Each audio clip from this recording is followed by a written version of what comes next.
It was 7:40 on a Tuesday morning when Marlo Hart reached across her own counter and grabbed a customer by the wrist. She was 27 years old. She'd run the little bakery on Salem Street for 4 years, and in all that time, she'd never once touched a customer. She didn't even know this man's name. She knew he came every Tuesday before the morning rush. She knew he always bought one apricot tart and paid in cash. She knew his coat cost more than her rent, and that a black car sat idling at the curb the whole time he was inside, and that since last autumn she hadn't seen the driver get out even once. That was all she knew. Then the bell above her door rang a second time, and Marlo looked past him to see who'd walked in, and something in her face went completely still. She didn't turn around. She didn't let go of his wrist either.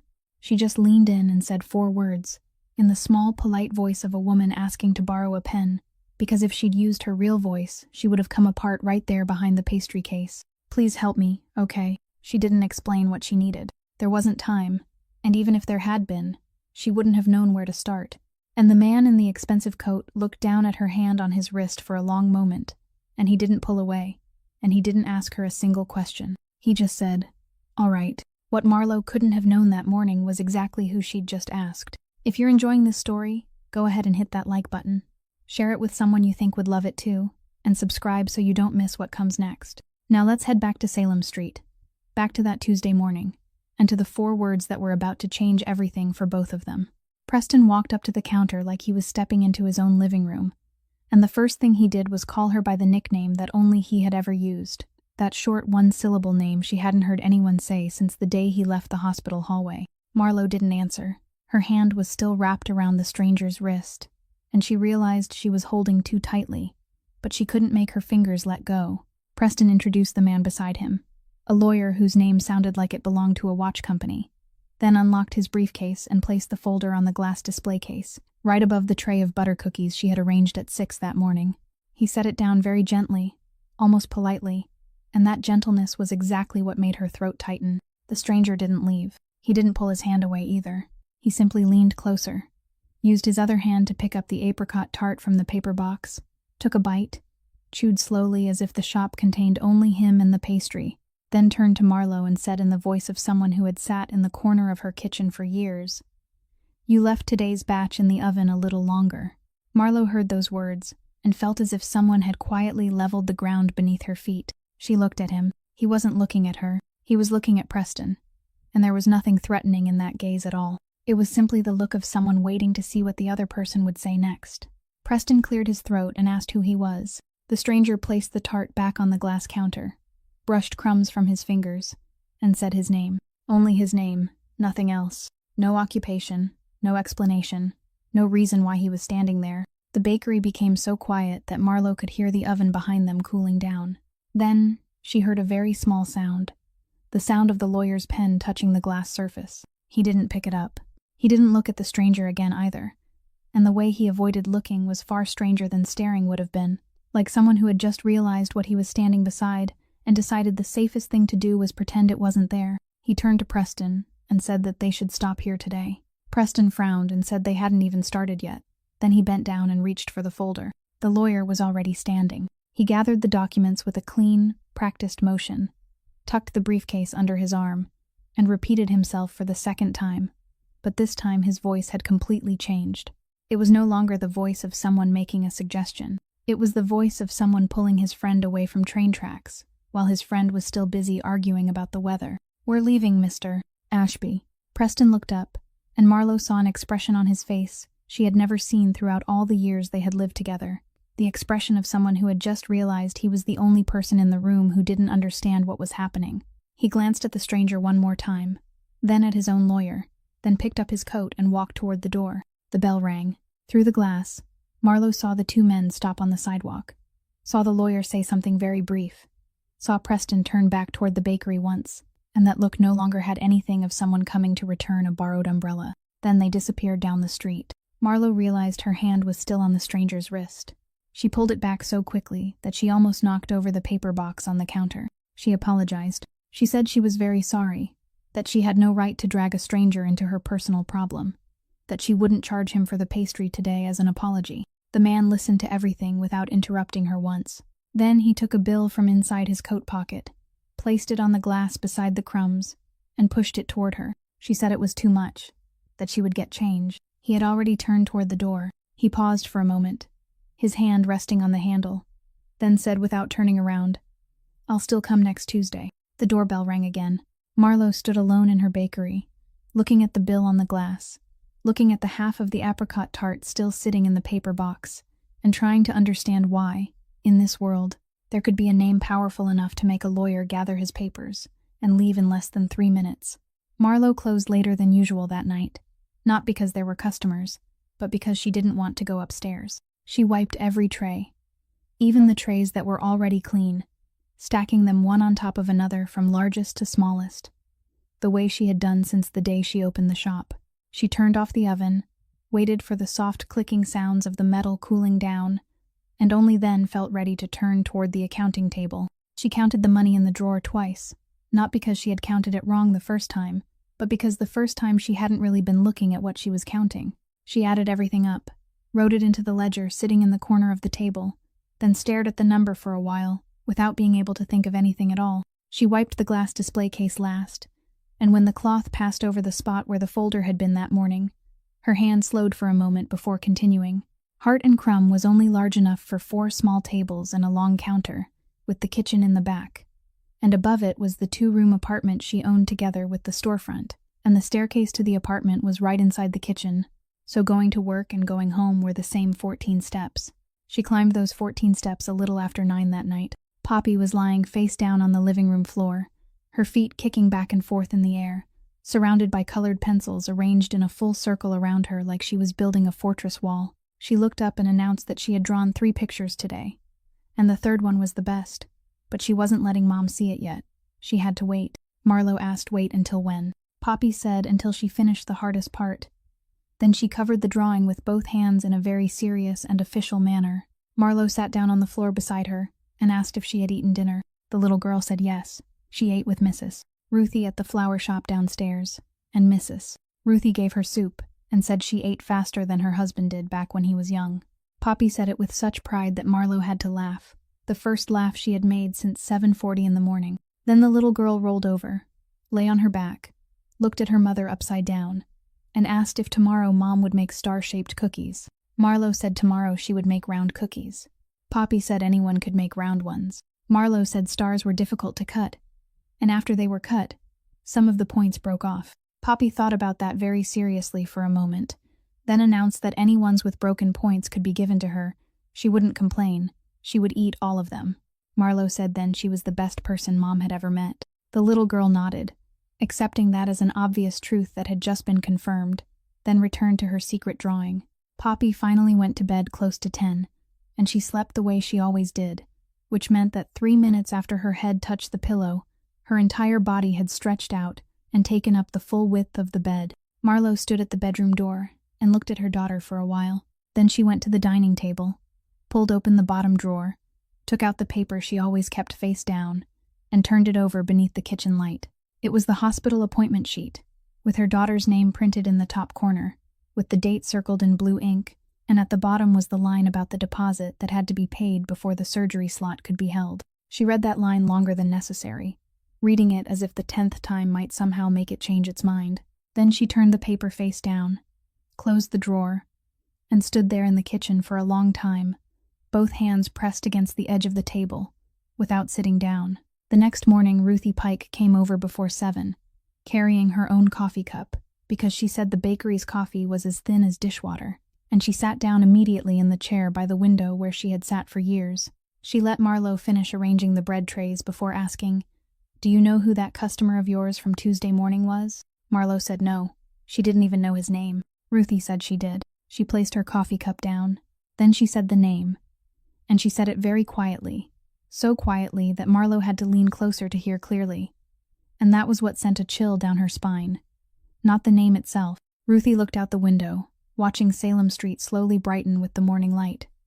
Then she said, "People around here don't say that name out loud, honey." On Friday night, Marlo got home late because she had to wait for the final batch of sourdough bread to come out of the oven for the next morning's order, and when she locked the back door and walked through the narrow alley connecting the back entrance of the bakery to the stairs leading upstairs, there was a man already standing there. He wasn't blocking the way in the obvious sense. He was simply standing in the middle of the passage, both hands inside his coat pockets. And when he saw her, he even stepped back half a pace, as if to make room, a gesture so polite that it frightened her more than if he had moved toward her.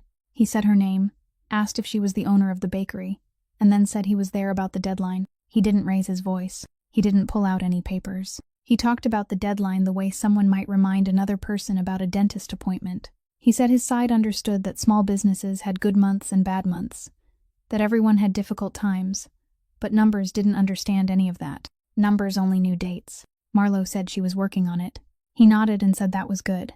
Then he looked up at the second-floor window, the one with the striped curtains she had sewn herself when she first moved in, and he said it was convenient.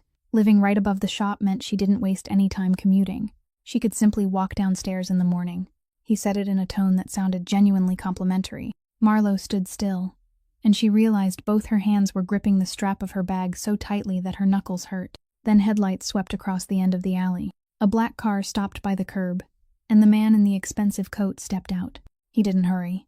He didn't slam the car door. He simply walked into the alley with the pace of someone taking a quiet stroll after dinner. He stopped about 2 steps away from the other man, then called him by name. Marlo saw the man's face change immediately, saw his hands come out of his coat pockets, as if he had touched something burning. The stranger didn't raise his voice. He said 4 sentences, his tone even, like he was reading a weather report to an empty room. He said, "I know who you work for." He said, "Starting tonight, you don't stand in this alley again, and you don't stand in any alley around here either." He said, "You go back and tell them I was standing where you're standing right now." He said, "If they ask who I am, then you tell them you're not worth making me repeat my name twice." The man didn't answer a single word. He walked toward the end of the alley, and he started moving faster near the exit, as if he had to force himself not to run.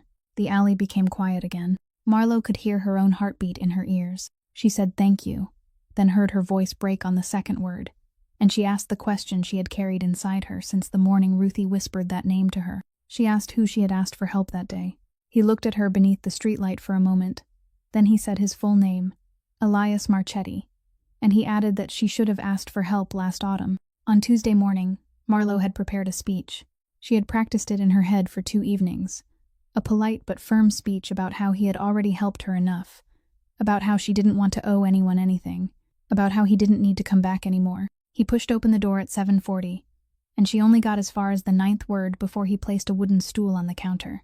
It was low, with a short backrest, the kind of stool bakers used behind the counter to rest between batches. He said, "I noticed you never sit down."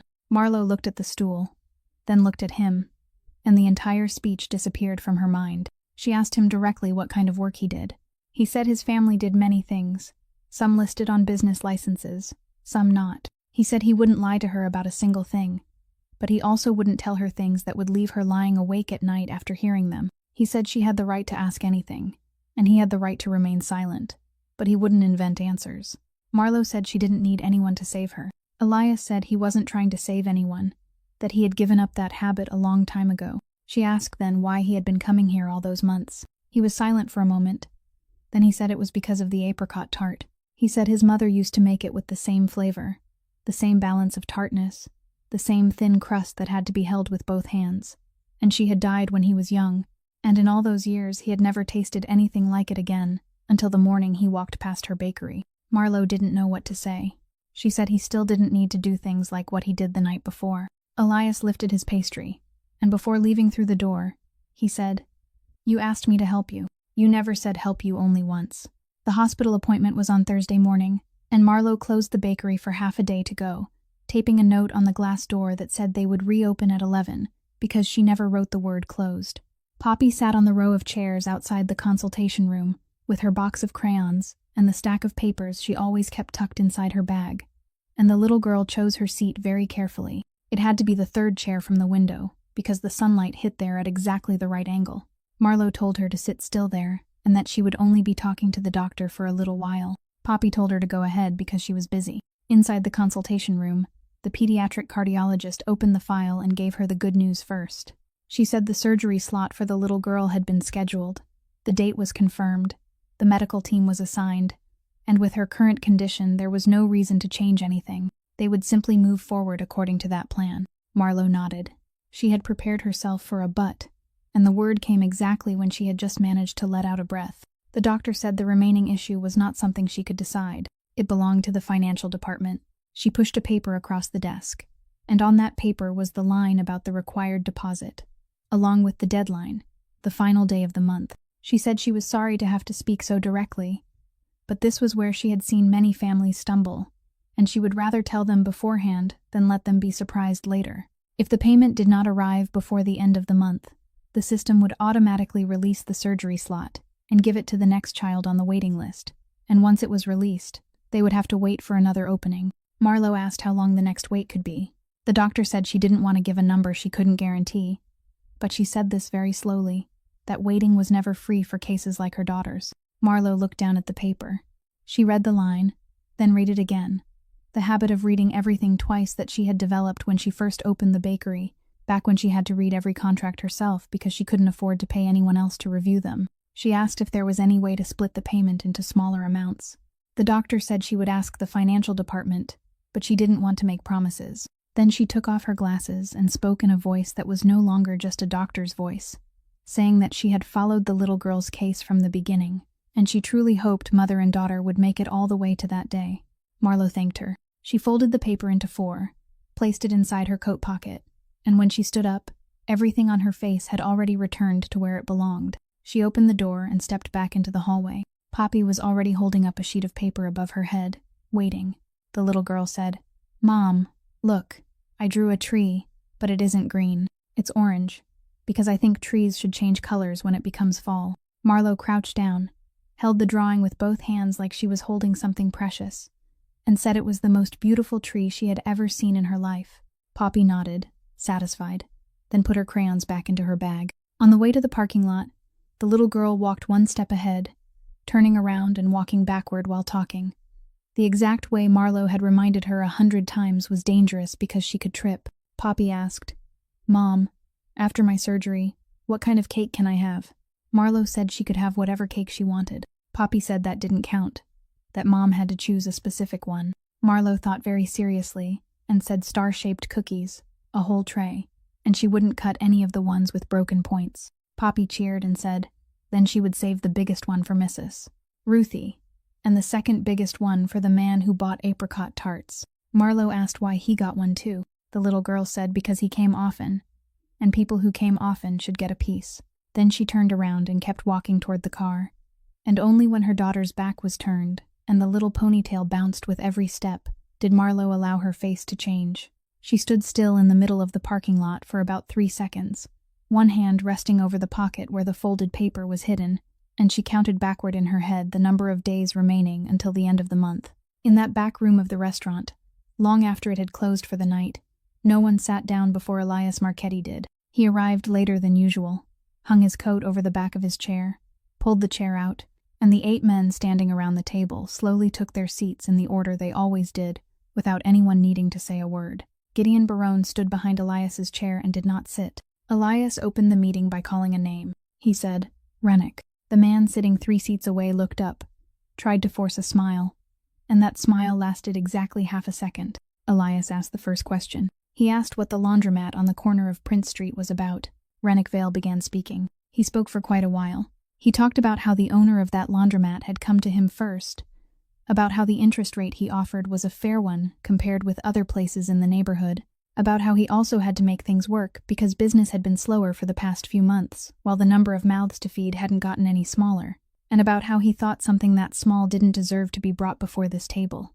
Elias let him finish. Then he asked the second question. He asked who gave him permission. Rennick said nobody stopped him, and that things of that size had always been handled on their own before, that when the old man was alive nobody asked questions either, and that he thought he was saving everyone time. He said that last part much shorter than everything before it. Elias asked the third question. He asked whether the laundromat was still open. Rennick paused before saying it was closed, but that it closed because the owner was bad at business, not because of him. He said the place was going to die anyway. Elias asked the fourth question. He asked what the owner's name was. Rennick opened his mouth. Then he closed it again. Everyone at the table heard the sound of his chair scraping back half an inch against the floor. He said he didn't remember. Elias nodded, as if that was the answer he had already known, and only needed to hear spoken aloud. He pulled an envelope from inside his coat, placed it on the table, and pushed it across the wood toward Rennick with 2 fingers. He said inside was every dollar he had taken from that shop, not a cent missing, and that he had already had someone calculate it.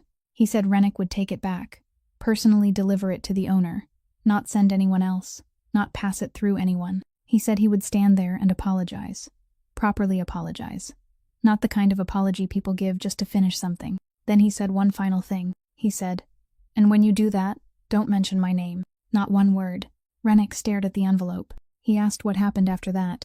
Elias said after that, "You don't sit at this table anymore." Rennick laughed, the kind of laugh from someone who thought he had heard wrong, and he said Elias couldn't do that. He said his father had sat at this table. He said he had given his whole life to this family. He started standing up, and his voice rose with every word. Gideon Barone stepped forward and placed a hand on his shoulder. He didn't press down. He didn't squeeze. He simply placed it there. Rennick went quiet. He sat back down. He looked around the table, searching for one person, one face, someone who would say something for him, and no one looked back. Everyone was staring down at the table in front of them. He picked up the envelope with both hands, then walked toward the door, and near the end he started moving much faster. The door closed behind him. Elias continued with the next item, as if he had simply finished a line in a ledger. But at the other end of the table, one man did not look down. Aldo Ferrante leaned back in his chair, pulled out a pack of cigarettes, lit one, and took the first half drag while the entire room waited. Then he said, "Your father wouldn't have handled it that way." Elias didn't look up immediately. He closed the folder in front of him, straightened the edges of the papers until they lined up perfectly, and only then did he look at him. He said, "I know." Ferrante said the old man would have let the boy keep the money and made him remember that favor for the rest of his life. That was how you kept people, not by sending them away. What did you get from that? A good reputation. And how much could a good reputation sell for anyway? Ferrante tapped the cigarette against the edge of the ashtray, then added one more thing. He said Elias was teaching this entire table that doing something wrong only cost you your chair and nothing more. And one day, someone would sit here and calculate that the price was cheap. Elias looked at him for a long time. Then he said, "You're right. My father wouldn't have handled it that way." He stood up and took his coat, and before leaving the room, he said, "That's why I'm sitting in this chair, and you're not." The Tuesday morning after that, Elias arrived earlier than usual, and instead of standing by the counter like he normally did, he stopped in front of the price board hanging beside the door. The wooden board Marlowe had personally written on with chalk during the first week after opening the bakery. He stood there for quite a while. Then he said, "You sell too cheaply." Marlowe was arranging sourdough loaves into a basket, and without looking up, she said that she charged what the neighborhood could afford. He asked where she got that idea of what the neighborhood could afford. She said she got it from watching people stand in front of the display case, watching them pick something up and put it back down, watching them ask if there was a smaller size. She said the elderly woman in the corner apartment bought one loaf and made it last 3 days. The shoe repairman bought his on Fridays, because Friday was when he got paid, and if she raised the prices, they wouldn't say anything. They would simply stop coming in, and she would never know she had been the one who pushed them away. Elias listened to everything. Then he said, "I understand, but you're confusing 2 different things." He said selling something at a price people could afford was kindness, but selling below the value of her own work was not kindness. It was a subsidy. He said she was subsidizing the entire neighborhood, and that difference didn't disappear by itself. It had to come from somewhere, and he knew exactly where it was coming from. He said she was subsidizing the neighborhood with her daughter's medical expenses. Marlowe placed the basket down. She stood there with both hands resting on the edge of the counter, and she couldn't say anything for a long moment, long enough that the oven behind her sounded like the breathing of some large living creature. She knew he was right. She had known it for a long time before anyone said it aloud. Known it in the same way someone knows there is a leak in the ceiling, but keeps avoiding looking up. Then she did something he didn't expect. She looked up and said, "Fine, then start with yourself." She said the apricot tart he had been buying since last autumn. The old price was the old price, and the new price was the new price, and he would be the first person to pay the new one. She named a number far higher than the one written on the chalkboard. Elias looked at her. Then he opened his wallet, counted the money, and placed exactly the amount she had said on the glass counter, without blinking, without negotiating a single word, without making any joke to soften the moment. He simply pushed the money toward her and said, "Please write me a receipt." Marlowe wrote the receipt. Her hand trembled slightly on the final line. After he left, she took a wet cloth and wiped clean the right column of prices on the board. Then she stood there with the piece of chalk in her hand longer than necessary for a task that should have taken only 5 minutes. She rewrote every line, and before writing each new number, she paused for a moment, as if asking permission from someone. Ruthie Pike came by close to noon, looked at the board, gave a short whistle, then sat down in her usual chair without making any further comment, and that lack of comment was the highest form of praise she knew how to give. Marlowe finished writing the final line and said, her voice soft as if she were speaking to the piece of chalk rather than to anyone else, that someone had once called this a cute little hobby. Ruthie looked up. Marlowe continued, saying that person had said it very gently, very kindly, with not even a trace of cruelty in his voice. She placed the chalk down, brushed the white dust from her hands onto her apron, then turned back to look at her price board and said, "That's the worst part, Ruthie. That Saturday the school was closed, so Poppy stayed downstairs in the bakery all morning, and she was sitting on the wooden stool, with her feet swinging above the floor, when Elias pushed open the door. Marlowe had only just begun thinking about what she needed to explain when the little girl spoke first. She said, "I know you. You're the man who buys apricot tarts." Elias said that was right. Poppy asked why he only bought one. He said because he could only eat one. She said that was a waste, that he should buy 2 and save one for later that night. He said he didn't eat sweets at night. Poppy looked at him with obvious sympathy and asked the next question, what did he do for work? Marlowe almost dropped the pastry tongs. Elias said he worked for a family company. Poppy asked what that company made. He paused for a moment, then said, "Mostly, we make problems." Poppy burst out laughing, the kind of loud laugh that made the elderly woman choosing bread in the corner turn around. And then she slid down from the stool and announced that he needed to come over, because she was going to teach him something. She pulled him toward the work table beside the kitchen, where Marlowe had just placed a tray of freshly baked pastries, handed him a small flour sifter, and said sprinkling powdered sugar was the hardest job in the entire profession. Her mother said so. And since she could do it, he could do it too. Elias held the sifter like it was a tool whose purpose had not yet been explained to him. The first time, he shook it too hard, and the sugar covered an entire corner of the tray and the whole counter. Poppy said no, that wasn't right. It had to be gentle, like a light drizzle. The second time, he was so gentle that not a single grain fell, and the little girl had to hold his wrist and guide him, shaking it while saying, "Like this, see, like this." The third time, he managed to do half the tray correctly. Then his hand slipped, and all the sugar piled onto 3 pastries in the corner, making them completely white, as if they had been buried in snow. Poppy stood there with her hands on her hips, studied the result, and declared that those 3 belonged to him, because if he ruined them, he had to eat them. And Marlowe, standing behind them with a towel over her shoulder, laughed. She laughed out loud, laughed so much that she had to turn away and cover her mouth with her hand, and she realized it was the first time in months that she had laughed like that inside her own bakery. Elias didn't say anything, but he watched her while she laughed, and he watched a little longer than he should have. Around noon, Poppy had to go upstairs, and before leaving, she ran to get her drawing pad, pulled out a sheet of paper, and handed it to him with both hands. On the paper was the bakery with a slightly crooked roof, and 3 people standing in front of it in a line. Elias looked at the drawing. He asked who the 3 people were. Poppy pointed to each one and said this was Mom, this was her, and this was him. He asked why he was in the picture. The little girl said because there were 3 chairs at their kitchen table, but only 2 people sat there, so she drew him in to make it complete. She said it calmly, like she was explaining a math problem that already had the correct answer. Then she ran upstairs and disappeared. Elias stood there for a while. Then he folded the paper into 4, very carefully along the existing creases, and placed it inside his wallet. That evening at the Marchetti house, his grandmother was waiting for him in the dining room even though it was far past the time she normally went to bed. Teodora Marchetti never asked around the subject. She asked what he was doing with the girl who sold pastries. Elias said he didn't know. She asked if he was lying to her. He said no. He was telling the truth. He didn't know. She looked at him for a moment, then pushed an object wrapped in cloth across the table, and when he opened it, it was an old leather-bound notebook with every corner worn away. He recognized it immediately. She told him to open it. He did.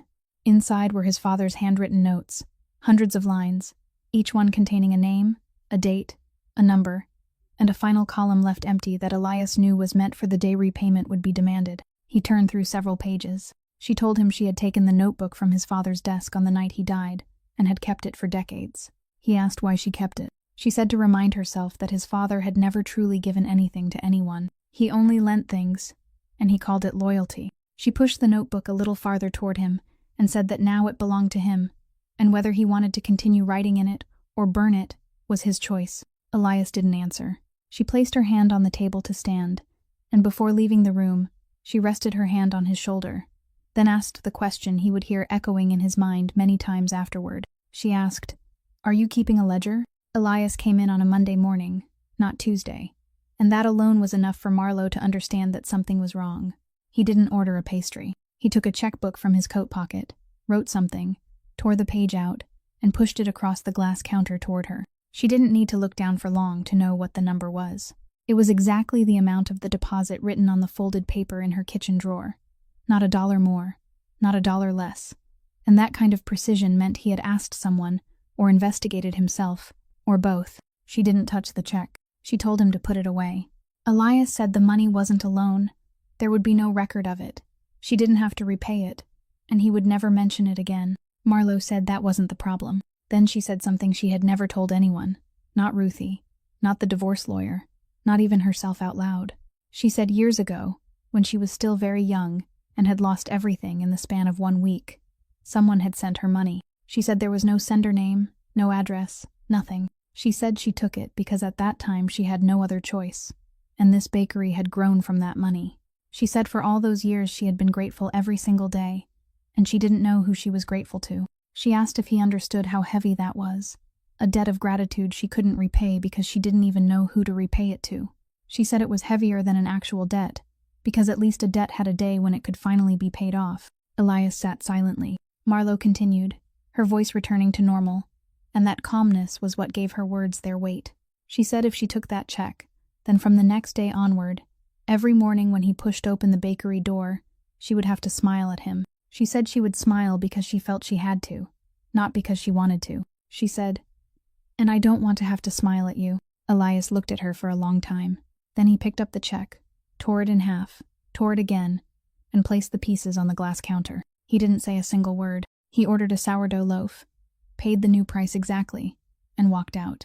Near noon, a woman came into the bakery, slender, dressed carefully in the way people dress when they have to go somewhere they aren't sure they should go. She stood in front of the pastry case for a long time before saying she wanted to order a birthday cake. Marlowe took out her notebook and asked for her name.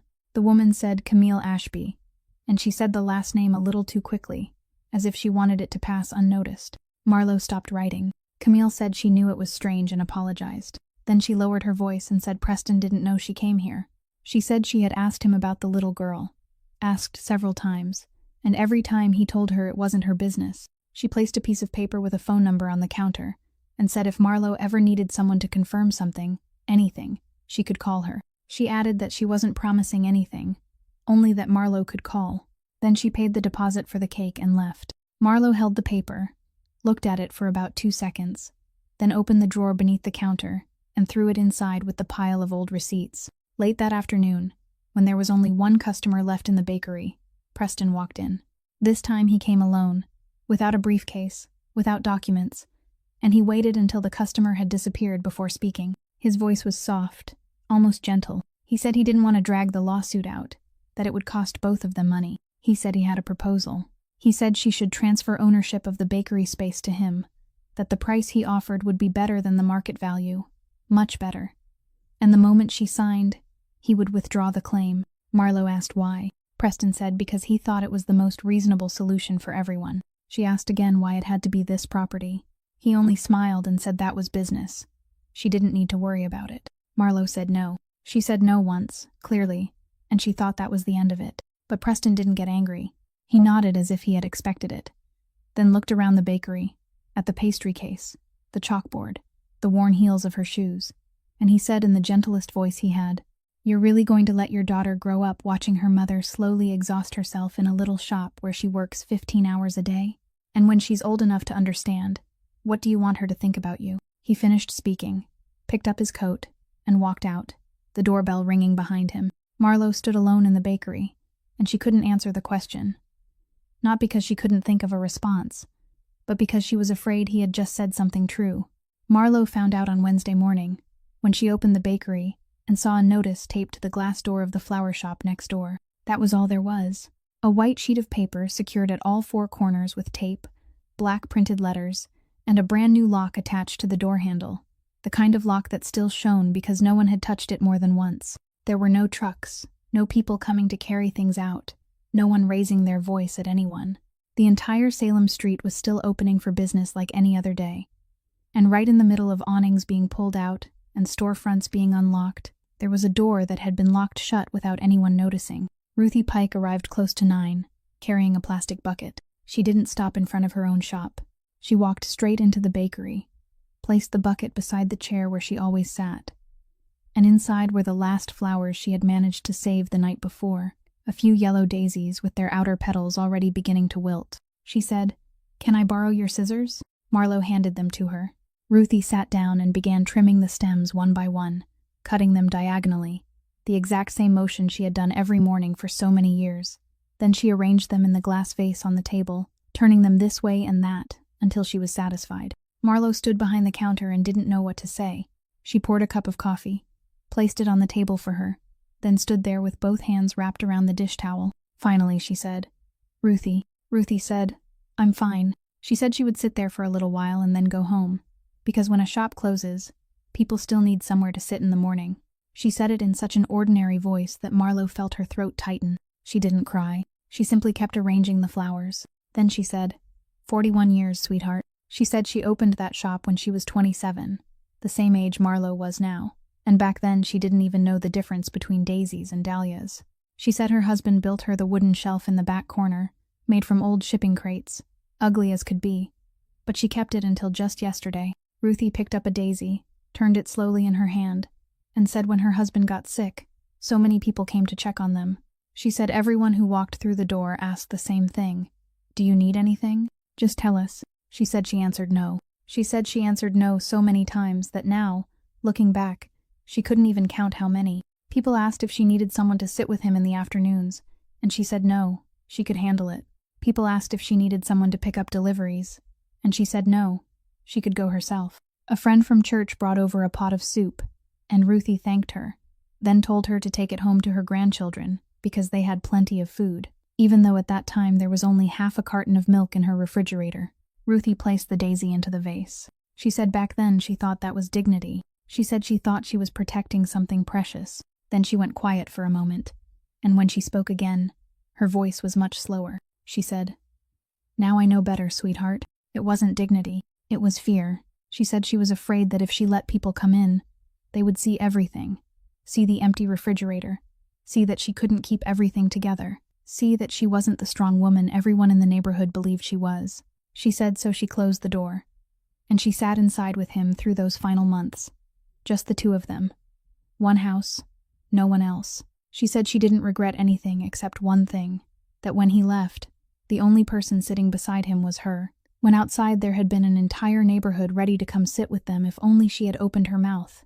Marlowe pulled out a chair and sat across from her, and it was the first time all week she had allowed herself to sit down.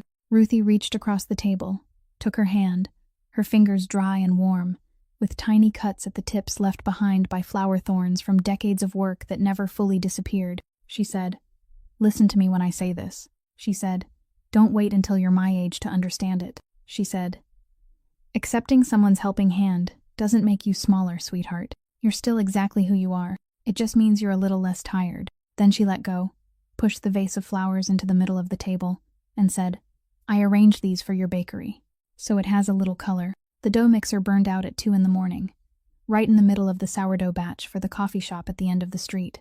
Marlowe was weighing flour at the counter beside it when she heard a sharp whine. Then the machine suddenly stopped, and the smell rose before she even had time to turn around. The smell of electrical wiring pushed past its limit that anyone who had ever worked in a kitchen would recognize immediately. She pulled the plug at once. She stood there looking at the mixing arm frozen inside the steel bowl, half a batch of unfinished dough sitting there, and she understood the problem in the span of a single breath. Without the machine, there would be no dough. Without dough, there would be no bread delivered to the coffee shop the next morning. That shop bought from her every morning, consistently, and it was the only thing in her ledger she could call stable, the only thing she dared count on before making plans. If she missed several days in a row, they would find somewhere else, And once people found somewhere else, they didn't come back. Not because they were cruel, but because people simply didn't come back. Marlo leaned against the steel counter, both hands braced behind her, and she didn't cry. She counted. She counted the days left until the end of the month. She counted the money in the drawer plus the money in her account. She counted how much a new motor would cost and how long it would take to arrive if she ordered one. She counted again and again, and every time the answer was the same, and she kept counting, because if she stopped, she would have to think about something else. Outside, the rain began. The small, steady rain of early month days tapping against the metal roof of the back walkway. Close to 4 a.m, there was a knock at the back door. Marlo opened it, and Elias was standing there, his coat shoulders wet, and in his hand was a cardboard box holding a motor, the exact kind that matched her machine model. She asked how he knew. He didn't answer. He only asked to borrow her screwdriver set. They repaired the machine in silence for nearly an hour. He took things apart. She held them steady. He reached out his hand, and she placed the wrench into it without needing him to name it. He took off his coat, hung it over a chair, rolled up his sleeves, and Marlo realized he knew what he was doing. Knew it the way someone knows something from years ago, not the way someone learns from a book. When the new motor started, and the mixing arm completed one full rotation, she stood watching it turn, and suddenly, she began to talk. She said she lost both her parents in the same week when she was 19. She said after that there was no one left. No aunts, no uncles, no one to call on holidays. She said she married young, younger than she should have. And looking back now, she knew the reason wasn't love. It was because there were voices in his house. She said when the doctor first read the results about her daughter, she and Preston were standing in the hospital hallway, and after hearing the news, Preston told her he needed to step outside for a cigarette. She said he never came back to that hallway. She said she stood there waiting, stood there so long that a nurse finally had to ask if she was okay. Then she talked about the debt, about signing papers somewhere she knew she shouldn't have signed at the time, but she had nowhere else to turn, about telling herself she would pay it off in a year, and how that 1 year had stretched far beyond that. Elias listened without interrupting. Finally, Marlo said the thing she feared most, and she said it so quietly that it was almost only meant for herself. She said, "I'm not afraid of dying." She said, "I'm afraid that someday my daughter will remember me, and all she'll remember is a woman who was always tired." Elias didn't comfort her with empty words. He wiped his hands on the towel hanging beside the sink. Then he said, "That morning you held my hand and asked me for help, and I said yes." He said, "And from that day until now, you've never asked me why." Marlo asked why. He stayed silent for a long time, long enough for them to hear that the rain outside had faded. Then he said, "People order me around. People hire me. People beg me." He said, "For a very long time, no one had said those 4 words to me." He said, "You said them as if I had the right to refuse." Marlo looked up at him, and she kissed him. It was a short, certain kiss, with not a trace of hesitation in it, and it wasn't a question. The days that followed were the most peaceful days the bakery had seen since the beginning of the year, and Marlo knew very clearly that she was living inside a quiet moment, not an ending. Elias began coming on mornings that weren't Tuesdays, standing in the kitchen at 5, learning how to fold dough without tearing the gluten structure. And he ruined more batches than he saved, but he never walked away from a single one. Ruthie sat in the chair by the window every morning, rearranging the vase on the table with flowers she bought from the market, and she started calling Elias that young man instead of that man. Then, around noon on Friday, a man walked into the bakery. Not the same man who had stood in the alley before, but someone else, younger, carrying a clipboard, and he said her name before handing her a paper with a red stamp in the corner. He said it was a notice, not an enforcement order yet, that she still had a period to appeal starting from the date written on it. He said he was only the person delivering the document. Elias was standing at the end of the counter with a coffee cup in his hand. He didn't look at the paper. He only asked the man one question. He asked who had signed it. The younger man glanced down at the clipboard and read out a name. Elias nodded, placed his coffee cup down, took out his phone, and dialed a number. The call lasted less than 10 seconds. He only said one sentence into the phone, his voice as ordinary as if he were reading out a delivery address. He said, "The person who signed the papers for Hart and Crumb. I want to know where he's having dinner tonight." Then he ended the call, put the phone back into his inner pocket, turned to Marlo, and asked if she planned to let the dough rest another half hour like she had yesterday. The younger man holding the clipboard left very quickly. Marlo didn't hear Elias's question. She was reading the paper. She read it once to understand what it said. read it a second time because she always read things twice. And on the second pass, she reached the bottom of the page, the fine print, the section printed smaller because they knew most people wouldn't read it. The creditor company's name was on the line above, a meaningless two-syllable name she had seen on every piece of paper for years. But directly underneath it, printed in italics, was the parent company. And the name on that line was Marchetti. Marlowe read it 3 times. Then she folded the paper, placed it on the glass counter, walked around from behind the register, past Elias without looking at him, and went all the way to the door. She turned the lock. She flipped the sign on the glass from open to closed, right in the middle of 11 in the morning, while 2 customers were still standing there choosing pastries. She opened the door and said, in the calmest voice she could manage, "I'm sorry, but I have to close early today. I'll make it up tomorrow." She waited until they left. She closed the door and locked it. Then she turned around, leaned her back against it, and looked at him. She asked exactly one question. She asked, "How long have you known?" Elias didn't answer immediately. And that small pause, that half-second he needed to understand what she was asking about, was what cut deepest.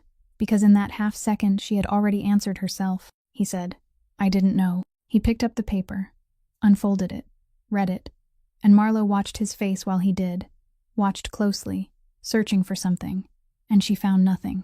No confusion, no surprise, only a face receiving information the same way it received every other piece of information. She said, "Say it again." He said, "I didn't know." And his voice was neither louder nor softer than before. He said, "This account wasn't under the part I manage." He said, "I'll find out who is behind it." Marlowe let out a short, dry laugh, and she said, "Do you hear what you just said?" She said, "You just told me your family's name is on the paper demanding my home, and you didn't know, and now you're going to find out who did it." She said, "Do you understand what that sounds like when you're standing where I'm standing?" Elias didn't argue. That was the part that unsettled her the most. He didn't bring up the night he brought the motor. He didn't mention the alley. He didn't mention the wooden stool. He didn't use any of the things that anyone else would have used in that moment. He placed the paper back down on the glass counter, smoothed the crease with his hand, then said, "You have no reason to trust me right now." He said, "I'm not going to ask you to." He said, "I'm only asking you not to sign anything until I come back." Then he picked up his coat. Marlowe unlocked the door for him, and when the door closed behind him, she remained standing there, her hands still resting on the lock, looking through the glass at Salem Street glowing beneath the bright afternoon sun. And she realized she was trembling. He came back the next morning, before she had even opened the bakery, and he knocked at the back door the same way he had on the night he brought the motor. Marlowe opened it. She was about to say that she wasn't ready to talk, but he had already stepped inside and placed a photograph on the glass display counter. It was an old photograph, printed on the kind of paper they used long ago, with the corners curled. In the picture was a 5-story red brick apartment building, with iron fire escapes running down the front, and a thin tree planted on the sidewalk outside the entrance. Marlowe looked at the photograph, and all the blood seemed to drain from her body. She knew that tree. She had tied her bicycle to that tree throughout all her years in high school. She looked up at him, and for a moment she couldn't speak. Elias said, "This building was in my father's portfolio." He said that first, before anything else, and he didn't lower his voice to make it easier to hear. He said his father bought it along with 4 other buildings in the same purchase. He had never set foot there even once, and to him, it was nothing more than a line on a spreadsheet. He said that winter, his father canceled the electrical maintenance contracts for all 5 buildings to save money, an amount his father called unnecessary expenses. He said, "I know that because I was sitting at the dinner table the night he said it." He said he had been young then, and he argued with his father in front of everyone in the family, and it was the first time in his life he had ever done that. He said his father didn't yell at him. He simply told him that if he didn't like it, he could go live somewhere else. He said he actually left, and he stayed away for 6 months. He said he came back because his grandmother became ill, not because he had changed his mind. Marlowe stood frozen, both hands gripping the edge of the counter. Elias continued. He said when it happened, he wasn't at home, and he read about it in the newspaper just like everyone else. He said he came back, asked his father about it, and his father told him that every fire had a cause, and no one could prove anything. He said his father spoke those words while eating breakfast. He paused for a moment, then said, "That night I sat alone in my old office and wrote 9 envelopes. He said 9, because the building had 9 apartments. He said he wrote each one by hand, wrote every name himself, sealed every envelope himself, didn't ask anyone for help, didn't send them through anyone else, and didn't put a sender's name on them, because if anyone in his family knew, the money would never have left the house. He said he stayed awake until almost morning to finish them. When Marlo heard the word 9, her ears started ringing. She said, "My name." She said, "Say my name." Elias said, "Hart." He said the other 8 apartments still had adults living there, still had husbands or wives, brothers or sisters, still had someone else whose name could receive it. He said the Hart apartment only had a 19-year-old girl left, with no one else. He said he remembered that name because of that reason, not because he knew her. Marlo asked, "Then how long did you search for me?" And Elias said no. He said, "I didn't search for you." He said, "For all those years, I never looked for any of the 9 people from that building. I didn't want to know how they were living, because if I knew, I would have to do something else, and back then I didn't have the strength to do anything else." He said he walked past this bakery one Tuesday morning last fall, because the smell of bread drifted out onto the street, and he bought an apricot tart, and he stood there in the middle of the shop for 4 seconds, because it tasted exactly like his mother's. He said he came back the following week because of the tart. He said it wasn't until the 3rd time that he looked up at the wall. He said the business license hanging beside the price board had her full name on it. He said he read her name, and he immediately knew where he was standing. Marlo asked, "Then what?" Elias said, "Then I bought the tart. I paid, and I went home." He said, "And the next Tuesday, I came back again." He said every time he walked through that door, he told himself that today he would say something. He said he never did. The bakery became so quiet that they could hear the refrigerator running in the kitchen. Marlo looked at the photograph on the glass counter, looked at the thin tree standing on the sidewalk. Then she looked up, and her voice was very soft. She said, "Do you know that every Tuesday morning I saved the last apricot tart on the lower tray behind the counter?" She said, "I started saving it from the 3rd week you came." She said, "I never told anyone about that." Then she said the rest, slowly, one word at a time, without raising her voice. She said, "You have sat in this bakery how many mornings now?" She said, "You have eaten the bread I made, from the oven I bought, in the bakery I built, and this entire bakery was bought with the money you sent." She said, "You knew everything." She said, "You knew before I ever did." She looked at him, "And you let me stand here selling bread to you, morning after morning, on top of the ashes of my parents." Marlo said, "Get out of my bakery." She didn't say it loudly. She didn't tremble, and she only said it once. Elias didn't ask for another minute. He picked up the photograph from the glass counter, but then he stopped, placed it back down, pushed it toward her, and said, "This belongs to you, not me." Then he walked out through the back door, and the door closed behind him so quietly, so gently, that Marlo almost wished he had slammed it, so she would have something to be angry about. After that day, everything collapsed as quickly as a roof that had been rotting for years without anyone realizing it. She took the notice to a free legal aid office, sat there waiting through the entire morning, and they told her she could appeal. But she needed grounds, and grounds required documents, and the documents were on the other side. She called the creditor, was transferred 3 times, and was finally told to leave a message. She left a message. No one called back. The final day of the appeal period passed on an ordinary Thursday afternoon, while she was baking the 2nd batch of sourdough bread, and she only realized it when she looked at the calendar hanging in the kitchen near evening. At the same time, the letter from the court arrived, reminding her of the hearing date, a printed sheet with a date box, a time box, a room number, neat and polite, and impossible to negotiate. Elias didn't come back. There was no black car parked outside on Tuesday mornings. Ruthie asked once, only once. She asked, "Where is he, sweetheart?" And Marlo said, "I don't know." Ruthie looked at her for a moment, then didn't ask anything else. On Saturday night, Marlo was standing in the kitchen making dinner when she heard dishes clattering behind her. Poppy was setting the table. She had been doing it for weeks, taking the responsibility on herself like it was an official position, and she arranged everything according to her own system. Plates first, forks and spoons second, cups on the right. Marlo turned around and saw 3 plates on the table. 3 plates, arranged at 3 corners, perfectly even. Poppy placed the final spoon down, brushed her hands against her shirt, then looked up and asked, "Mom, what is Uncle Elias having for dinner tonight?" She asked casually, happily, with the voice of someone handling logistics and needing the information. Then, without waiting for an answer, she moved on to another subject. She said, "But Mom, today my teacher said our class gets to go to the park next week, and I'm going to bring my new coloring box. But I have to remember the orange crayon because without orange, how do you draw an autumn tree? She spoke in one long stream, talking as she climbed into her chair, and she had no idea that her mother had never answered the question she asked before. Marlo turned toward the sink. She turned the faucet on as far as it would go, and she stood there with both hands under the cold running water, staring down into the stainless steel basin, while behind her daughter continued talking about the park and the color orange and the coloring box. She let the water run much longer than necessary. When she finally turned it off and turned back around, her face was normal again, and she said, "Tonight we're having noodles." And Poppy cheered.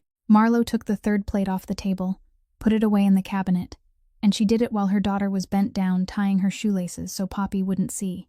That night, after Poppy was asleep, Marlo went downstairs to the bakery. She didn't turn on the main lights, only the small lamp on the counter. She stood there looking at the photograph of the apartment building, the one she had tucked into her ledger book, and she looked at it for a long time.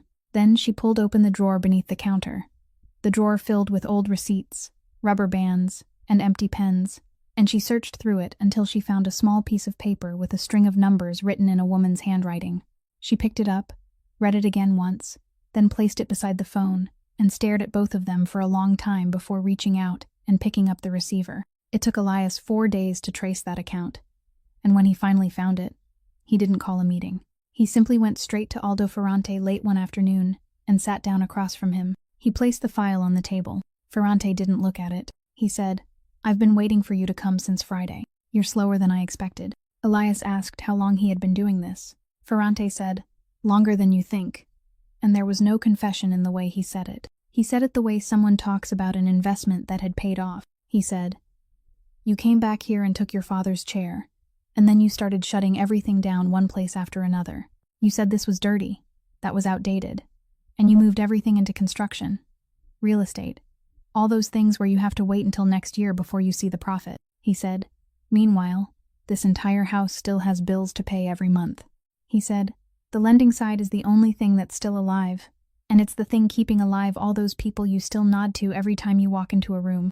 Elias asked, "What about Salem Street?" Ferrante leaned back in his chair. He said, "That entire block has been sitting inside the redevelopment plan signed at the beginning of the year, and the company holding the land has several investors, including the father of that girl Preston married the same man whose son-in-law you threw out of that bakery the other day." Elias remained silent. Ferrante looked at him, and he smiled, the kind of smile a man gives when he is about to turn over the final card he has been holding all along. He said, "You still don't understand, do you?" He said, "I knew you were going to that bakery by the second month." He said, "I had someone follow you, not because I was looking for a mistake. It was just habit." He said, "The report came back that the young boss was stopping at a bakery on Salem Street every Tuesday morning." He said, "At first I thought you had some private matter. I was going to leave it alone." Then he said, "But I had the bakery investigated, and I saw it owed money to someone. A small amount, nothing connected to us." He said, "So I bought that debt." He said, "I bought it. Then I moved it into an account under the family name." Elias didn't move. Ferrante said, "Think about it. If you interfere with that debt, even with one phone call, what does the table see?" He said, "They see the boss's son using family money, using family people, to take care of a woman no one in the family even knows." He said, "That's not a crime, but it's a reason, and I only need a reason." He leaned forward, rested his elbows on the table, and said the final sentence very slowly. He said, "You think you found her?" He said, "I put her in front of you." No one spoke in the room for a long time. Then Ferrante pulled a sheet of paper from his desk drawer and pushed it across the table. He said, "While you're here, you might as well read this too." On the paper was a list of names, handwritten, not very long. Elias read from top to bottom. When he reached near the end, he stopped. Ferrante said, "You're reading it right. You're not mistaken." Elias folded the paper, put it into the inside pocket of his coat, stood up, and didn't say another word to him. He walked out of the building, down the steps, and the black car was still parked exactly where it had been parked for years. Gideon Barone stood beside the door, holding the keys, in the same position he had stood in since Elias was a boy too short to reach the handle without standing on his toes. He opened the back door. Elias didn't move toward it. He stood a few steps away, beneath the streetlights that had just turned on, and he said, "Get out." Gideon didn't ask him to repeat it. He closed the car door, walked around the front of the vehicle, placed the keys on the hood, and set them down gently, not throwing them. Then he straightened and looked at him. He said, "Do you know what year my wife got sick?" Elias didn't answer. Gideon said, "That year, there was nothing left in my house, and your father was the one who paid for her medicine through 2 winters. He said, he never asked for a single dollar back, but he also never let me forget. He said, I owe him, boy. I don't owe you." Elias said, "I know." Gideon nodded. He buttoned his coat again, and before turning away, he added one more sentence, his voice changing completely. It was no longer the voice of someone delivering information. He said, "But I'm glad you're not like him." Then he walked toward the end of the street, and Elias remained alone beside his own car, with the keys lying on the hood and no one left to open the door for him. That night, 3 men came to his house, 3 names that hadn't appeared on the list Ferrante had given him, and they presented their solution, the way people present something they have done so many times it has become routine.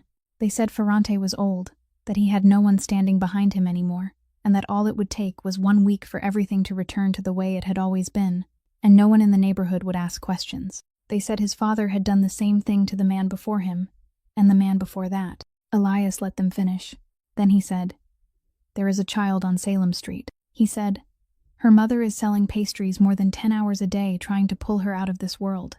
He said, "If I solve this the way my father would have, 20 years from now that girl will grow up inside the exact world her mother is trying to pull her away from, and I'll be the one who dragged her into it." He said, "I won't do that." The 3 men didn't understand, but they didn't argue. The choice he made cost him almost everything. He called his own private attorney, not the family attorney, and he used the portion of his assets that was under his own name, the transparent portion, the portion with records, taxes, and documents that could be brought into the light at any time, to buy the entire debt portfolio Ferrante had built. He bought the entire portfolio, not just one account. Then he erased it. He erased everything, not only the bakery on Salem Street, but also the shoe repair shop, the 2 vegetable markets, the tailor at the corner of Prince Street, the laundromat that had closed the previous season. Every name on that list was erased on the same day, and because of that, the foreclosure notice sent to Hart and Crumb became nothing more than a useless piece of paper. He dissolved the legal entity that held the loans. Then he did the final thing, the thing no one in the house would forgive him for. He gathered every file connected to Ferrante's private operations, the things Ferrante had done outside the books, and hidden from the entire circle, and he sent them anonymously to the state financial regulators. He didn't attach his name to a single page. He didn't need to. When everything was finished, he returned home close to dawn, took the worn leather notebook his grandmother had given him from the drawer, carried it downstairs to the kitchen, placed it inside the steel sink, and lit it. He stood there and watched it burn. The leather cover curled first, then the pages inside, the names, the dates, the numbers, the empty final columns his father had reserved for the day when everything would be collected. He turned on the faucet and washed the ashes down the drain. He didn't say a word, and there was no one in the house at that hour to hear him anyway. The next morning he drove to the hospital. He went up to the financial services floor, stood in line like everyone else, and when it was his turn, he gave the name of the child who needed the deposit. The employee checked the computer and said, "Yes, the file is here. The child has been scheduled for surgery, but the deposit has to be paid before the end of the month." He said, "I'll pay it." She asked what he was to the family. He said, "Nothing." He said, "Please put me down as an anonymous sponsor, and don't give them my name, even if they ask." The employee looked at him for a moment, then typed into the system.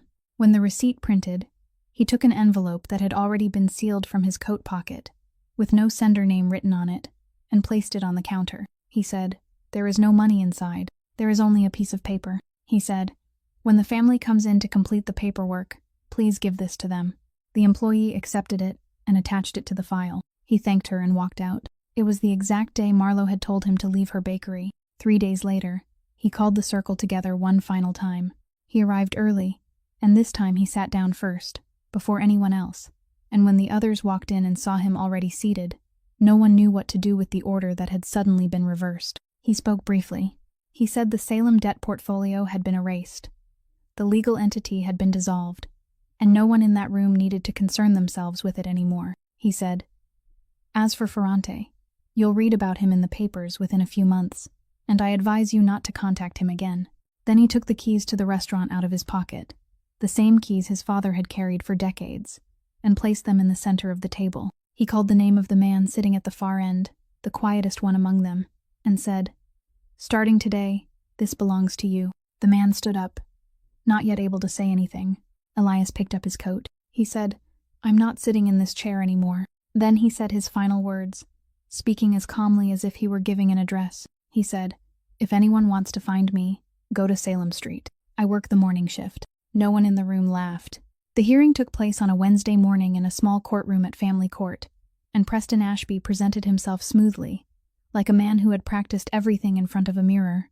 He talked about the house with the backyard, about the school district, about steady income and full health insurance, about how his wife could stay home more often. He said he didn't want to take anything away from the child's mother. He only wanted what was better for their daughter. He said that sentence twice, and both times his voice was gentle. Marlowe's attorney asked a few questions and then sat down. And Marlowe understood that if everything ended there, she would lose. Not because she was wrong, but because she was poor, and on paper those two things looked exactly the same. Then Camille Ashby stood up. She said she wished to speak, voluntarily, and that no one had summoned her. Preston turned completely around to look at his wife, and Marlowe saw the exact same expression on his face that she had seen that morning in the bakery, the expression of someone who was the last person in the room to understand what was happening. Camille said she lived in the same house with her husband, and she repeated what she had heard inside that house. The evening phone calls through the half-open office door, the times her father came for dinner, and the two men talked about an entire street, as if they were discussing merchandise. She said she had heard her husband say that everything would be over as soon as she signed, and she said that word, signed, had nothing to do with the child. Preston's attorney objected, saying it was one-sided testimony. Camille said, "Yes, which is why I brought this." She submitted copies of the joint account statements under both her and her husband's names, the account she had full access to, and on those statements was a large transfer to a company owned by her own father, dated less than 2 months before the hearing, right around the time Preston filed his petition. She said, "I'm not someone who understands real estate," she said. "I only know that money from my family went into one place, and this petition came out afterward." She said, "I don't want that little girl to grow up and know that I sat there and did nothing." Then she sat down, and she didn't look at her husband even once. When it was Marlowe's turn, the judge asked her one question. She noted that the bakery property held considerable value, and asked why Marlowe wouldn't sell it to provide for the child. The entire room went quiet. Marlowe stood. She said, "My mother worked as a baker for other people."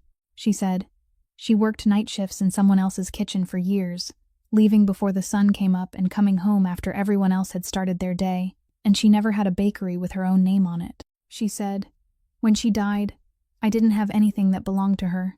No house, no land, nothing I could point to and say, 'This was my mother's.'" She said, "That bakery isn't money, Your Honor." She said, "If I sell it, I'll have money for a few years, and after those years it will be gone, and my daughter will grow up in some rented apartment with a mother who works for someone else, just like I did." She said, "I'm keeping it because it's the only place in this world where my daughter can point and say, 'My mother made this.'" She said, "I don't have anything else to give her." Her voice didn't break. When she finished, she sat down, and she heard the court clerk's pen stop for a moment. The judge reviewed the documents for a long time. Then she denied Preston's petition, and she added one sentence beyond the formal ruling. She told Preston that being a father was not something a person could take out and use only when it became convenient. Outside the courtroom, Preston walked quickly toward the elevators. Elias was waiting there, leaning against the wall, and he only took one step forward before Preston had to stop. He handed him a thin folder. Preston opened it, read the first 2 pages, and his hands began to shake. Elias said the documents inside were enough to cost him his company, his father-in-law's entire share in the business, and the backyard house he had talked about in that courtroom. He said, "I can make that happen within 48 hours. You know I can, and I know you know I can." Preston said, "Then what do you want?" Elias said, "I won't do it," he said, "because one day that little girl will grow up, and she'll search for her father's name, and I don't want what she finds to be something I wrote." He said, "I don't have the right to take that away from her." Preston stood there silently. Elias said, "What I want is cheap." He said, "Every year, on her birthday, you call her." He said, "No gifts, no visits, no promises, just one phone call so she knows her father remembers." He said, "And if there's ever a year when you forget, I'll remember for you." Then he stepped aside and cleared the path to the elevator. And he didn't say another word. The landline at the bakery rang close to 10 on Friday morning, and the voice on the other end was a man's voice she had never heard before. He didn't introduce himself. He only said 2 sentences. He said, "Don't let him go there alone." Then he said, "I'm out of options, and a man with no options is the most dangerous kind of man." Then the call ended. Marlo stood there holding the receiver, and before she could even understand what she had just heard, the bell above the door rang, and a man walked in to place an order. He said he needed 4 large trays of pastries, delivered that afternoon. He gave her the address, and Marlo wrote it down and then stopped, because it was the address of a restaurant in the North End that everyone in the area knew had been closed for years. He told her the delivery time he wanted written down, and that time was much later than normal dinner hours. Then he took out cash and paid up front, paying 3 times the price she had quoted, without bargaining, without asking why it was so cheap or so expensive, just counting the money and placing it on the counter. He told her it had to be delivered at exactly that time, because no one would receive it earlier. Then he left. Marlo looked down at the order slip in her hand. She read it a second time, the way she always read things a second time, and on that second reading, 2 things connected in her mind. No one ordered 4 trays of pastries for a restaurant that had been closed for years. No one paid 3 times the price for baked goods. And no one asked for a late delivery unless the important thing wasn't the food, but the fact that a stranger carrying an invoice would walk into a dark building at exactly that hour, and that person would be the first one to see something that had already been decided long before. This order wasn't for eating. It was for a witness, and a witness who arrived late. Marlo put the slip down. She thought about calling the police, and dismissed the idea within a minute. Because what did she have to present? A pastry order and an anonymous phone call, and because she knew exactly that if the police walked into that restaurant, the first person they would remove from there would be Elias Marchetti, not anyone else. She stood in her bakery kitchen for a long time. Then she did the only thing she had the right to do, the one thing that belonged to her profession, the one thing no one in the world could stop her from doing. She baked. She baked 4 trays, arranged them carefully, covered them, wrote the invoice in 2 copies, one attached to the trays and one folded into her coat pocket. Then she asked Ruthie to watch the bakery, carried the 4 trays to her car, and drove to the address long before the delivery time written on the order. The front door was locked. She walked around to the side entrance, where a door was slightly open and warm yellow light spilled out, and she pushed it open with her shoulder because both hands were holding trays. There were 7 or 8 men inside. No one said anything. Elias stood in the center of the room, still wearing his coat, and the moment he turned his head, Marlo had already stepped into the light, with the stack of trays in her hands and an invoice tucked under her arm. She placed the trays on the long table. Then she said, in the calmest voice she had ever used in her life, "I'm from Hart and Crumb Bakery. I'm delivering 4 trays of pastries from this afternoon's order. Is there someone who can sign for them?" No one moved. Marlo took out the invoice, opened it to the page with the address, and placed it on the table with a pen. She said, "I'll leave this copy with you. I'll keep the other one." She said, "My car is parked outside. I came in through the side door because the front door was locked." She said the entire thing like a delivery person speaking to a customer, no faster, no slower. And while she spoke, everyone in the room was calculating something very simple, that there was a car outside registered in her name, that she had a receipt in her hand showing the date, time, and address, that there were cameras on the street, and that from the moment she pushed open that side door, everything they had planned in that room was already ruined. Elias didn't say a single word. Aldo Ferrante was the one who spoke. After Marlo had already turned and taken a few steps away, he asked if she knew what she had just done. Marlo stopped and turned halfway around. She said, "I delivered pastries." Ferrante let out a dry laugh. He said, "I spent my entire life making sure no one dared to walk into a room where I was sitting without permission first." He said, "My entire life. Do you understand?" He said, "And today, a bakery girl walks through the door, carrying a tray in her hands." Marlo looked at him. Then she said, "I didn't walk in, sir." She said, "I was ordered to come here." She said, "You already paid." She walked out, got into her car, and drove back to Salem Street, with her hands shaking so badly that she had to pull over once along the road. That same week, Aldo Ferrante left Boston, and no one in the North End saw him again. That morning, Poppy woke up before her mother, and when Marlo walked into the room, her daughter was already sitting on the bed with the braided yarn bracelet in her hand, the one she had made herself in class, with 3 different colors, and always declared was the most valuable thing she owned. She held the bracelet out and said, "Mom, Hold this. Marlo asked what it was for. Poppy said, "Give it to the man to keep for me." Marlo asked why she needed him to keep it. The little girl said, "Because he forgets the way home a lot. He's been gone for weeks. If you give him this, he'll have to remember to bring it back." She said it and smiled, the kind of smile from someone who had just come up with a very clever plan. Then she pushed the bracelet into her mother's hand and immediately asked if she could have breakfast in the hospital cafeteria because she liked the croissants there. Marlo said yes. She held the yarn bracelet in her hand for that entire morning, and she never put it down once. Around noon, she sat alone in the waiting room on the 3rd floor, in the row of plastic chairs facing away from the window, with a paper box resting on her lap because she didn't know what else to do with her hands. The elderly woman arrived sometime in the early afternoon. Marlo recognized her immediately, even though she had never met her before. Recognized her by the way she entered a room, and the room seemed to make space for her. Teodora Marchetti didn't ask who she was.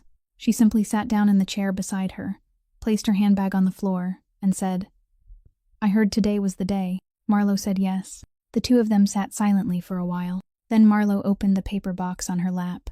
Inside was the last apricot tart from the morning batch, the one she had always saved on the lower shelf of the display case, out of a habit that had become a ritual since the previous fall, and this morning she had carried it with her without even thinking why. She offered it to the woman. She said, "I brought this for you. I can't eat anything right now." Teodora took it. She took a small bite, then her hand stopped in midair. She stopped chewing. She looked down at the tart in her hand, then turned to Marlo, and her voice changed completely when she asked, "Where did you learn this recipe?" Marlo said, "My mother taught me." She asked what her mother did for work. Marlo said, "My mother baked for other people. Her whole life. She worked night shifts in other people's kitchens." She asked where her mother worked when she was young. Marlo said, "When she was younger, my mother worked at a restaurant in the North End. I only heard her talk about it. I never went there myself." Teodora asked what the restaurant was called. Marlo said the name. The elderly woman placed the tart back into the box, very slowly, so slowly that Marlo had to follow the movement of her hand. She didn't say anything for a long moment. Then she said, "That was my family's restaurant." She said, "I stood in that kitchen for more than 20 years. She said Elias's mother, her daughter-in-law, had baked there since before she ever married, that she was a baker there, not the owner's daughter-in-law, and that she had started working there before she ever met Teodora's son. She said that kitchen used to have 2 young women making desserts together, 2 of them, working the same shifts, and she still remembered them arguing about how much lemon zest belonged in the apricot filling." She turned to Marlo. She asked, "What was your mother's name?" Marlo told her. Teodora closed her eyes. She sat like that for a while, and when she opened them again, she said, "This recipe isn't similar, sweetheart." She said, "It's the same one." She said, "It left that kitchen by 2 different paths. One path went into my family's home, the other path followed your mother, and for decades, no one knew the other path still existed." Marlo looked down at the tart inside the box. She thought about that morning when Elias had stood still in her bakery for 4 seconds. She thought about how he had told her it tasted exactly like his mother's, and she had thought it was only a way of saying something kind. Teodora reached over and took Marlo's hand, her own hand light and dry, with knuckles swollen from age. She said, "Let me ask you something," she said. 2 women baked in the same kitchen. Then those 2 women walked in different directions, and decades later, the son of one woman sits every Tuesday morning eating the pastries made by the daughter of the other woman, and neither of them knows. Tell me, what is that?" Marlo couldn't answer. She only sat there, her hand held by the elderly woman, and tears fell onto the paper box on her lap without her even raising a hand to wipe them away. They stayed like that for a long time. The afternoon stretched on. The hallway lights turned on without either of them noticing, and the elderly woman didn't say anything else. She simply held her hand. Then the door at the end of the hallway opened, and the pediatric cardiologist walked toward them, and when she pulled down her mask, the first thing Marlo saw was that she was smiling. She said, "Everything went well," she said, "better than we hoped." Marlo stood up so quickly she heard herself ask the question again, just to make sure, and the doctor nodded, and only then did Marlo's knees finally give out beneath her. Teodora Marchetti caught her, and that 80-year-old woman held her upright until Marlo was able to stand on her own again. A few days later, when Marlo went up to the hospital's financial services office to ask about the discharge procedures, the accounting clerk checked the file and said there was one more thing waiting for her. She pulled a sealed white envelope from the folder, with no sender name written on it. She said someone had made the deposit directly through the office, requested that it be listed as an anonymous sponsor, and asked that this be given to the family when they came in to complete the paperwork. Marlo asked who that person was. The clerk said she was sorry, but she wasn't allowed to say.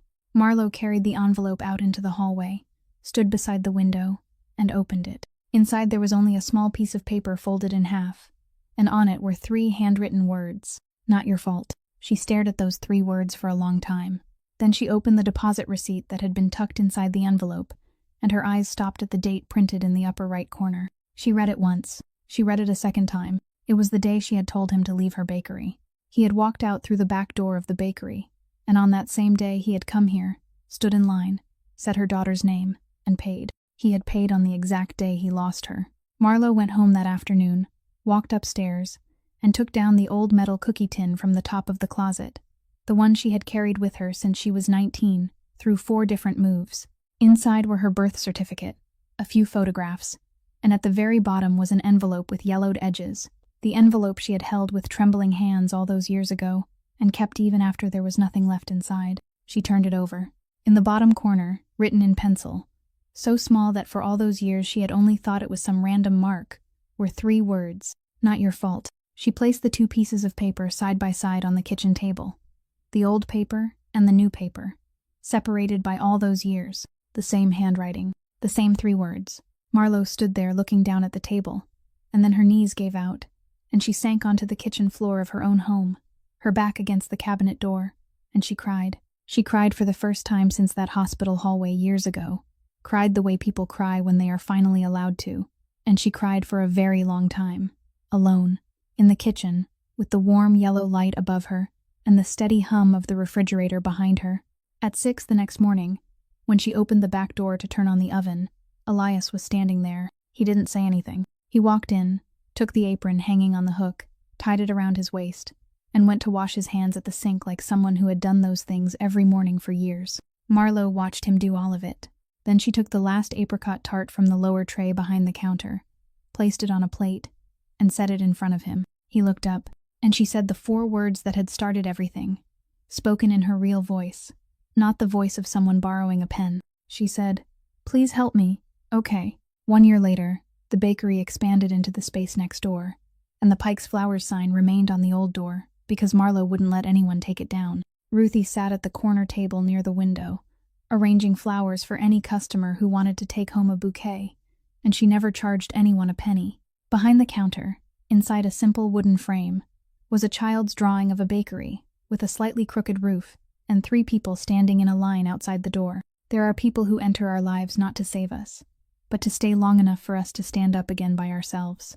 There are moments when the greatest power a person can hold is the power to refuse the easy choice. And remember that no one owes another person gratitude simply because they were treated like a human being, because that is the minimum we should give each other, not a favor. Sometimes the kindest way a person can live is by accepting the loss of almost everything they have, just to keep the one thing that allows them to remain human. And as Ruthie once said, accepting another person's helping hand doesn't make us smaller. We remain exactly who we are. We are simply a little less tired on the road ahead. If today's story touched your heart, please subscribe to our channel, like and share so we can continue listening to more meaningful stories every day. How do you feel about the story of Marlo and Elias? Please leave a comment below, because we truly want to hear the emotions and thoughts deep within your heart. We wish everyone watching this video good health, a joyful life, and peace every single day. Goodbye, and we'll see you again in the next video.